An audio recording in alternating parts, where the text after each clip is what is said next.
నమస్తే. ప్రస్తుతం మనతో పాటు సీనియర్ జర్నలిస్ట్ దాము బాలాజీ ఉన్నారు. ఆయనతో మాట్లాడదాం. నమస్తే సార్.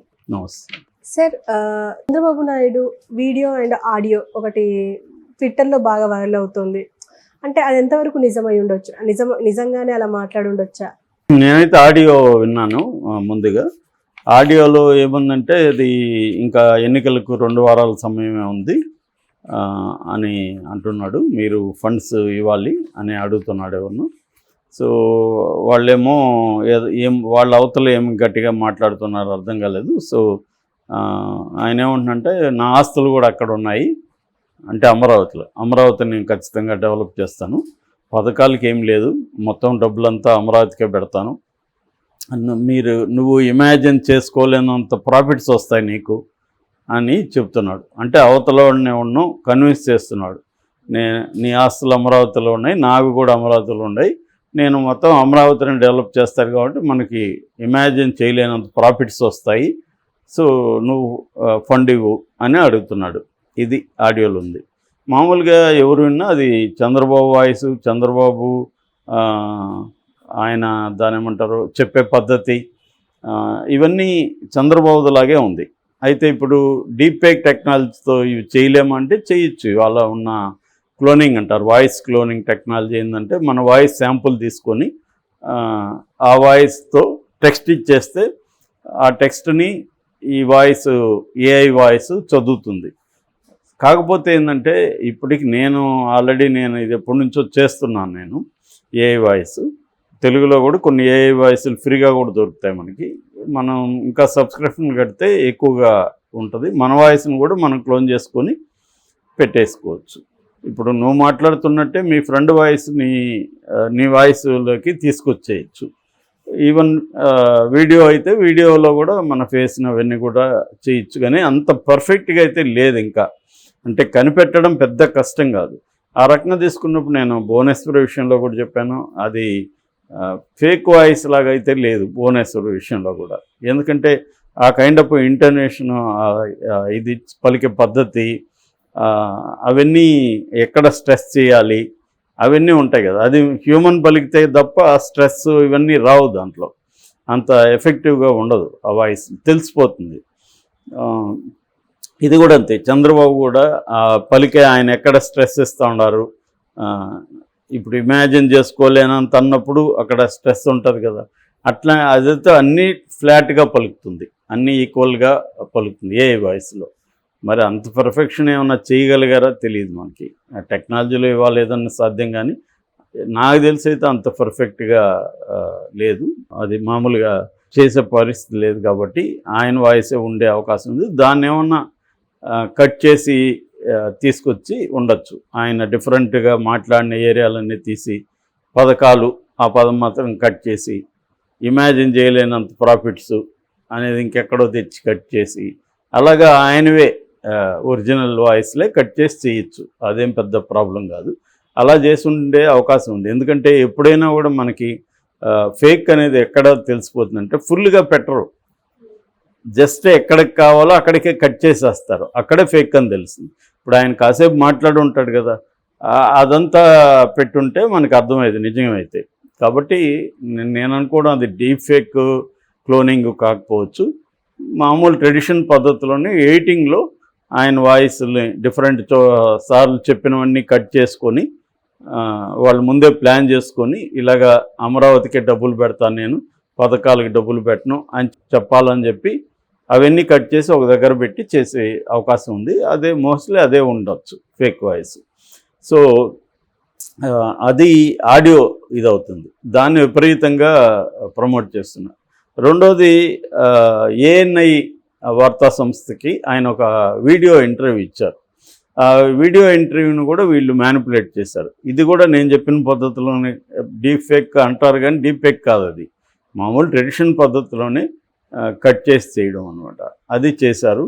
సో దాంట్లో ఏంటంటే ఆయనే చెప్తున్నట్టుంది, పథకాలు అంటాం కానీ ఎక్కడ తెచ్చి పెడతాం డబ్బులు అన్నట్టుగా ఆయన ఉంది. రెండోది రిజర్వేషన్లు ఇచ్చే పరిస్థితి లేదు, ఎస్సీ ఎస్టీ బీసీలు రిజర్వేషన్లు కూడా కష్టం అన్నట్టుగా కూడా ఆయన మాట్లాడినట్టుగా అది ఉందన్నమాట.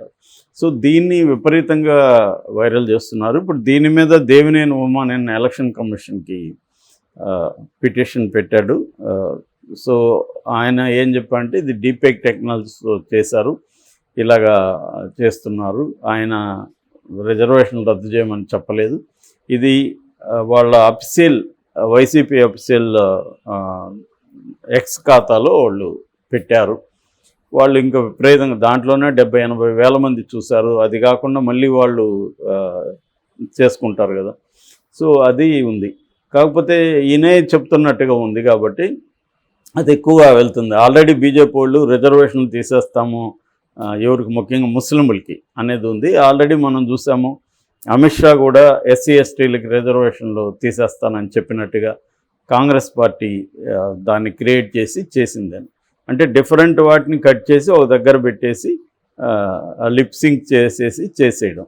ఎందుకంటే మనం కరెక్ట్గా చూస్తే అది అర్థమైపోతుంది, కానీ చాలామంది అది కరెక్ట్గా చూడరు కదా, ముందు ఫ్లో అయిపోతుంది, ఎక్కువ మంది అసలు వీడియోని చూడకపోవచ్చు, టెక్స్ట్ వెళ్ళిపోతుంది.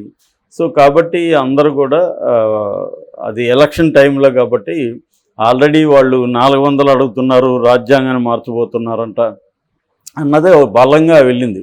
రాజ్యాంగం 400 సీట్లు ఎందుకు కావాలి, ఎందుకు రాజ్యాంగాన్ని మారుస్తున్నారంటే వీళ్ళు రిజర్వేషన్ తీసేస్తారు, ఎందుకంటే వాళ్ళకి కులాలకు సంబంధించిన ఇబ్బందులు ఉన్నాయి, అందరినీ హిందూ మతం ఫోల్డ్లోకి తీసుకోవాలంటే రిజర్వేషన్లు ఉండకూడదు అన్నదేదో వాళ్ళకు ఉంది అన్న ఒక నెరేటివ్. నిజానికి వాళ్ళ ఎక్కడా ప్రకటించలేదు, ఎప్పుడు కూడా రిజర్వేషన్ తీస్తామని బీజేపీ ఎప్పుడూ ఎక్కడా ప్రకటించలేదు. కానీ ఎప్పుడైతే వాళ్ళు ముస్లిం రిజర్వేషన్లు తీస్తామన్నారో అదేవిధంగా మిగతా చోట్ల కూడా తీసేస్తారు. రేపు పొద్దున క్రిస్టియన్లకు కూడా వాళ్ళు బిలీఫ్ క్రిస్టియన్స్ అయినా వాళ్ళకి అఫీషియల్గా కులంలోనే ఉంటారు, ఎస్సీనో ఎస్టీగానో ఉంటారు.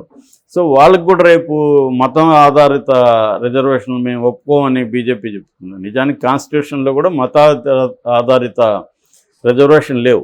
ముస్లింలకు కూడా మతం బేస్ మీద రిజర్వేషన్లు పెట్టలేదు. అంటే అట్లాంటప్పుడు ముస్లింల్లో అందరికి ఇవ్వాలి కదా, అందరికి ఇవ్వట్లేదు. ముస్లింల్లో ఉండే ఈ పస్మండా ముస్లిమ్స్ అంటారు వాళ్ళని ఓవరాల్గా, అంటే దళిత్స్ అండ్ బీసీస్ ముస్లింల్లో వాళ్ళకి మాత్రమే ఇస్తున్నారు. ఇండియాలో కన్వర్ట్ అయిన ఆల్రెడీ దళిత్గా ఉండే ముస్లింలకి, బీసీలుగా ఉండే ముస్లింలకి కన్వర్ట్ అయిన వాళ్ళు ఉంటారు, వాళ్ళకి మాత్రం ఇస్తున్నారు తప్ప దాంట్లో ఉన్న అప్పర్ సెక్షన్ ఆఫ్ ముస్లిమ్స్కి ఇవ్వట్లేదు. కానీ వీళ్ళు దాన్ని ట్విస్ట్ చేసి మతాధారిత ఇస్తున్నారు, మేము అది తీసేస్తామని చెప్తున్నారు. సో అది ఇప్పుడు చంద్రబాబుకి ఇబ్బందిగా మారింది అక్కడ. ఎందుకంటే మోడీ కూడా తెలివిగా ఆంధ్రప్రదేశ్లో మాత్రం చెప్పట్లేదు, కానీ మిగతా చోట్లంతా పోయి ఆంధ్రప్రదేశ్లోనే ఇది స్టార్ట్ చేసింది కాంగ్రెస్ పార్టీ రాజశేఖర రెడ్డి పీరియడ్లో అని మిగతా అన్ని చోట్ల చెప్తున్నాడు. ఇవాళ మీడియా ఏంటంటే నువ్వు ఎక్కడ చెప్తున్నది ఇంపార్టెంట్ కాదు కదా, అన్నిట్లో వచ్చేస్తుంది. కాబట్టి ఆంధ్రప్రదేశ్లో చెప్పనంత మాత్రాన ఇంకా డౌట్ వస్తుంది, ఇతను కావాలని ఆంధ్రప్రదేశ్లో చెప్పలేదు అనేది అందరికీ వచ్చేస్తుంది కదా. కాబట్టి ఆ రకంగా ఆల్రెడీ చంద్రబాబుకి ఇబ్బంది ఉంది. ఆయన అందుకనే ప్రత్యేకంగా ముస్లింల మీద ఫోకస్ చేశాడు. ఇప్పుడు ఈ 2 వీడియోల ద్వారా, ఒకటేమో రిజర్వేషన్లని నేను తీసేస్తానని ఒకటి, రెండోదేమో పథకాలకి డబ్బులు లేవు, అమరావతికే డబ్బులు పెడతాను ఎందుకంటే నా ఆస్తులు కూడా ఉన్నాయి అక్కడ అనేది. ఆల్రెడీ అమరావతికి సంబంధించి ఈయన అక్రమంగా అక్కడ బినామీ పేరుతో ల్యాండ్స్ కొన్నారని, హెరిటేజ్ కొన్నారని, నారాయణ కొన్నారని ఇలాగ కేసులు ఉన్నాయి అక్కడ. సో ఆల్రెడీ జనం కూడా ఏం నమ్ముతున్నారంటే ఇదంతా కూడా ల్యాండ్ స్కాము అమరావతి అనేది. అవి కొంతమంది ముందే ఇక్కడ కూడా అప్పుడు హైటెక్ సిటీ కట్టకముందు ఇక్కడ కమ్మాసి మురళీమోహన్ లాంటి వాళ్ళకి, నార్నే లాంటి వాళ్ళకి ఇక్కడ ముందే చెప్పి వాళ్ళు ఎకరాలు కొనేస్తారు, వేలాది ఎకరాలు కొన్నాక అక్కడ హైటెక్ సిటీ ఇవన్నీ అనౌన్స్ చేశారు. దాంతో ఆల్రెడీ రేట్లు పెరిగిపోయి ఇప్పుడు కూడా అక్కడ రాజధాని ఎక్కడ కట్టబోతున్నాం ఏంటనేది ముందే చెప్పేసి వీళ్ళు వెళ్ళి పొలాలు అంతా కొనేసి వందలాది ఎకరాలు కొన్నాక అక్కడ రాజధాని అనౌన్స్ చేశారు. దాంతో ఆటోమేటిక్గా వీళ్ళు భూముల రేట్లు, ఇది ఎప్పటి నుంచో జరిగేది, ఇది అన్ని చోట్ల అందరూ చేస్తున్నారు. ఇప్పుడు వైజాగ్ని చేసే చోట కూడా అక్కడ వైసీపీ వాళ్ళు చాలా ల్యాండ్స్ కొన్నారని చెప్తున్నారు. సో ఆ కాంటెక్స్ట్లో చంద్రబాబుకి 2 కూడా కొంత ఇబ్బందే అని చెప్పచ్చు. కానీ అది ఎన్నికల మీద ఏదో పెద్ద ప్రభావం చూపిస్తుందనే కాదు, కానీ ఆల్రెడీ చంద్రబాబు పథకాలను అమలు చేయడం అనే ఒక నెరేటివ్ని బలంగా జగన్ తీసుకెళ్తున్నాడు.